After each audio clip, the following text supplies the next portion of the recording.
The numbers moved fast. In just 1 month, the music video for I Just Might exploded past 80 million views and 1.4 million likes on YouTube. For many artists, that would be a career-defining moment. For Bruno Mars, it feels like the start of another era. The viral success of I Just Might arrives just weeks before the release of his fourth solo studio album, The Romantic, scheduled to drop on February 27 via Atlantic Records. The single debuted at #1 on the Billboard Hot 100, marking yet another milestone in a career already packed with them. But behind the chart dominance and streaming records lies a deeper story, one about reinvention, precision, and a relentless pursuit of timeless pop. Born Peter Gene Hernandez in Honolulu, Hawaii, Bruno Mars was raised in a family of performers. His father was a percussionist, his mother a singer and dancer. By age 4, he was already impersonating Elvis Presley on stage. That early exposure to live audiences shaped him. Fame was never accidental. It was studied, rehearsed, and earned. After moving to Los Angeles as a teenager, Mars faced years of rejection. Industry executives reportedly told him he was too retro, too short, or too difficult to categorize. But his songwriting opened doors. He co-wrote hits like Nothing on You and Billionaire before stepping fully into the spotlight with 2010's Doo-Wops and Hooligans. From there, the trajectory was steep. Grammy wins followed. So did global tour and diamond-certified singles.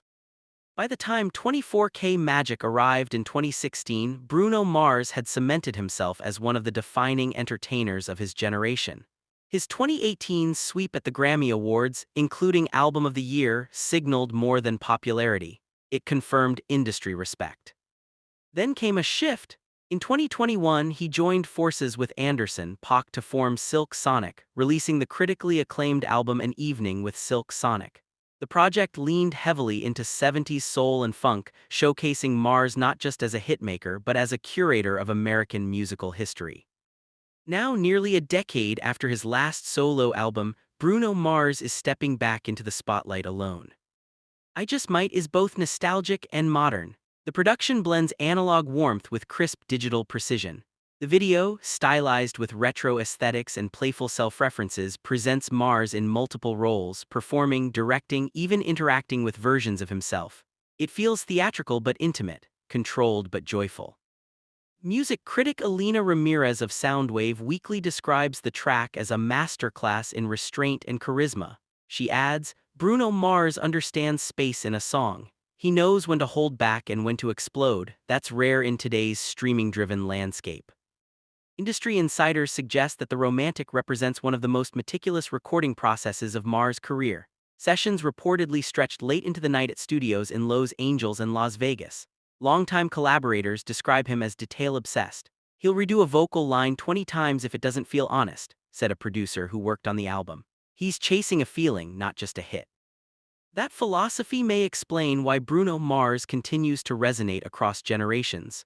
In an era defined by rapid virality and short attention spans, he builds records designed to last. His hooks are immediate, his arrangements are layered, his performances feel live even on a screen.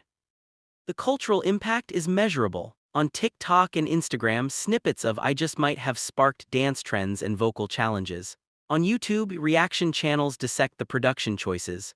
Radio programmers have embraced the single with rare unanimity. It's not just a comeback, it's a reminder. Beyond numbers, Bruno Mars occupies a unique space in American pop culture. He bridges eras. His influences range from Prince to Michael Jackson, from classic Motown to new jack swing, yet he avoids imitation. Instead, he translates history for a contemporary audience. Dr. Marcus Hill, a professor of popular music studies at UCLA, notes, what makes Bruno Mars significant isn't just the sales, it's the synthesis. He takes foundational Black American music traditions, funk, R&B, soul, and reintroduces them to mainstream pop with respect and precision. That has cultural weight. There is also the human side. Those close to Mars describe him as intensely private but deeply loyal. He rarely shares personal struggles publicly, choosing instead to let the music speak. After the global isolation of the pandemic years, insiders say he felt a renewed urgency to create something celebratory, something romantic. That intention is embedded in the album's title. The Romantic suggests vulnerability but not softness. Early previews indicate themes of devotion, risk, heartbreak, and confidence, classic territory for Mars but filtered through the lens of maturity. From a business perspective, the rollout has been strategic. The February 27 release date positions the album at the start of the spring touring season. Rumors of a major North American tour are already circulating.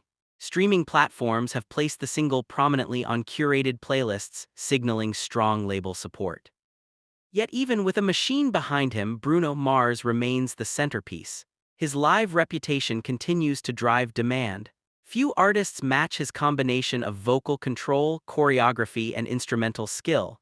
He plays multiple instruments, he arranges his own harmonies, he rehearses relentlessly. A senior executive at Atlantic Records speaking on Background put it simply, "When Bruno Mars releases music, the entire industry pays attention, not because it's trendy, because it sets a standard." That standard may be his greatest contribution. In an industry where trends shift weekly, he builds eras. Each project has a distinct sonic identity, each visual aesthetic is carefully constructed, and each comeback feels deliberate, not reactive. For younger artists watching from the sidelines, there is a lesson in longevity. Reinvention doesn't require abandoning roots, it requires refining them. As February 27 approaches, anticipation for the romantic continues to build. If the momentum of I Just Might is any indication, Bruno Mars is not revisiting past glory, he's expanding it. And perhaps that is the real story, not the 80 million views, not the #1 debut, but the endurance.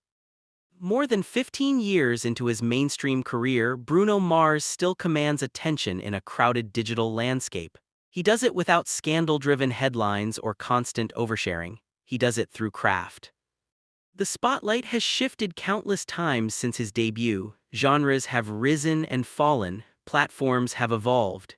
Yet when Bruno Mars steps up to the microphone, the noise quiets. The next chapter begins with the romantic. Whether it becomes his biggest commercial success or his most critically revered work remains to be seen. What feels certain is this: Bruno Mars is once again defining the moment rather than chasing it. And in an industry built on fleeting fame, that may be his most romantic act of all. What makes this moment even more compelling is the quiet patience behind it. While other pop stars flood the market with constant releases, Bruno Mars has always chosen absence as part of his strategy. He disappears, he recalibrates, then he returns with precision. That rhythm, retreat, and resurgence has become part of his mythology.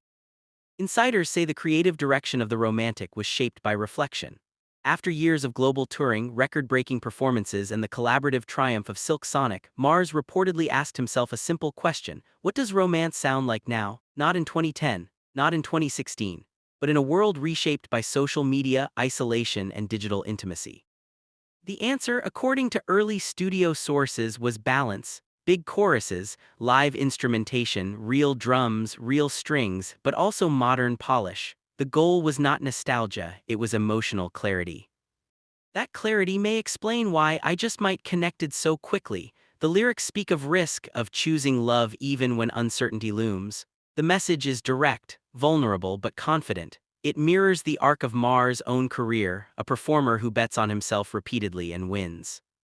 Music historian Carla Jennings describes his trajectory as old-school discipline with modern branding.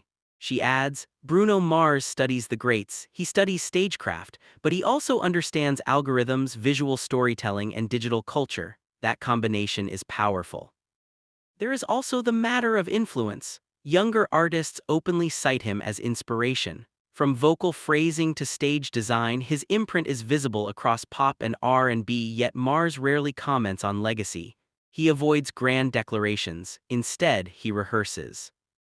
If the romantic fulfills expectations, it could mark another defining chapter, not just commercially but culturally. The industry is watching to see whether he doubles down on funk-infused pop or pivots again. Either way, anticipation feels organic, not manufactured. As the release date approaches, one thing is clear: Bruno Mars remains one of the few artists capable of uniting critics, radio, streaming audiences, and live crowds simultaneously. That kind of crossover power is rare in 2026. The views will continue to climb, the charts will fluctuate, trends will evolve. But if history is any guide, Bruno Mars will still be here, refining, reinventing, and reminding the industry what polished pop can sound like when craft comes first.